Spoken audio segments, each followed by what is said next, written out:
Bonjour, j'espère que vous allez bien. Aujourd'hui, je vais vous parler de Vincent Van Gogh, le peintre Vincent Van Gogh. Alors, vous le savez certainement, Vincent Van Gogh a peint des milliers de tableaux, et plus ou moins 2000 tableaux dans les années à peu près 1880. C'est là qu'il a peint un maximum de choses. Dernièrement, ils ont sorti des cartes à jouer en hommage à Vincent Van Gogh. Et ces cartes ont une particularité intéressante, c'est qu'au niveau des couleurs, ils ont utilisé la même propriété que Vincent Van Gogh utilisait il y a plus de 100 ans. C'est-à-dire qu'il utilisait pour sa peinture, par exemple rouge, une majorité d'eau, et pour sa peinture noire, une majorité d'huile. Et nous, magiciens, on peut faire des choses insoupçonnées, voire insoupçonnables avec ce genre de propriétés de couleurs.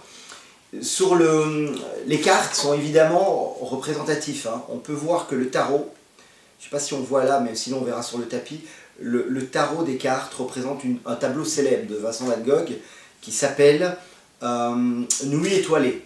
Alors pour la petite histoire, il a peint ce tableau, si ma mémoire est bonne, en 1889. Et il a peint ce tableau de sa j'allais dire sa cellule, non, mais de sa chambre d'asile. Il était en asile psychiatrique, évidemment, dans les derniers moments. Et de sa fenêtre, il a pu peindre Nuit étoilée. Oui, c'était quand même une personne assez torturée psychologiquement, mais quand même un génie, mine de rien. Et donc ces cartes sont assez intéressantes puisque les faces représentent bien des toiles. On verra de près tout à l'heure sur le tapis. Et donc, comme je vous disais, toutes les cartes noires sont à base de peinture à l'huile, et toutes les rouges à base de peinture à eau. Et donc ça va me permettre de vous parler du célèbre phénomène de l'huile et l'eau. Vous savez que l'huile et l'eau ne sont pas des particules miscibles. Ça veut dire que si on prend des particules d'huile avec des particules d'eau, c'est physique, c'est chimique. Après un certain temps, l'huile remonte. Mais je vous montrerai ça sur le tapis. Voilà, je vous donne rendez-vous à tout de suite. Merci à vous. Merci. Voilà, comme promis, le moment est venu de vous montrer le phénomène de l'huile et l'eau.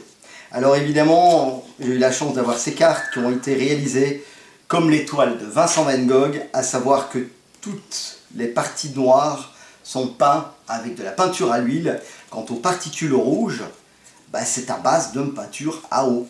Et grâce à ce phénomène, il est vraiment possible de vous démontrer l'expérience de l'huile et l'eau. Imaginez que les cartes noires, les 4, représentent de l'huile. Les 4 cartes rouges représentent de l'eau.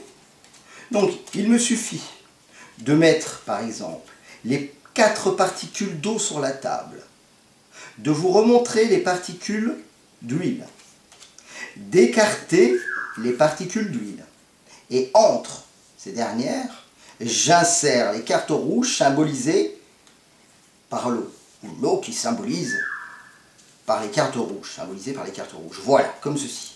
J'imbrique, et au bout de quelques secondes, vous n'allez pas le croire, les particules d'huile se séparent des particules d'eau, pour la simple et bonne raison que la densité n'est pas identique. Et c'est fait. Quelques secondes suffisent, et j'ai une noire, une deuxième, une troisième et une quatrième. Évidemment, vous l'avez compris, si j'ai l'huile ici, je ne vous fais pas l'injure, j'ai bien sûr les particules d'eau ici.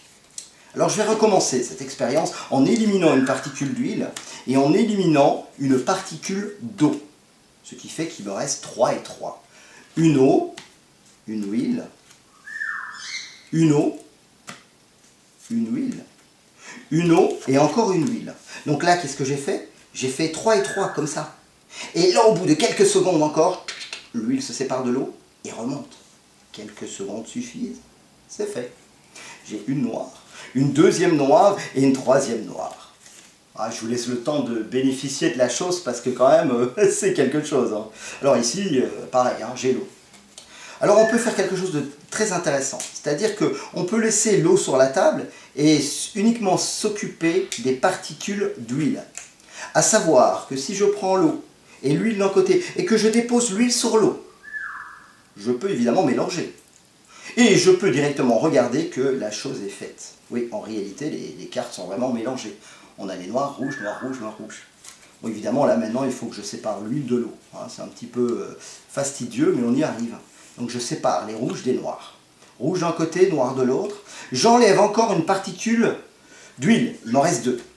J'enlève encore une particule d'eau, il m'en reste 2. Je mets l'huile entre l'eau. Donc j'ai fait juste ça.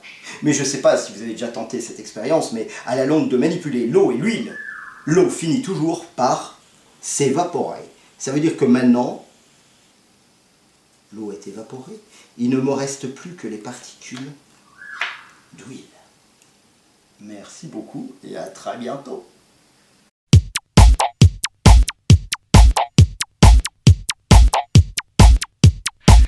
J'adore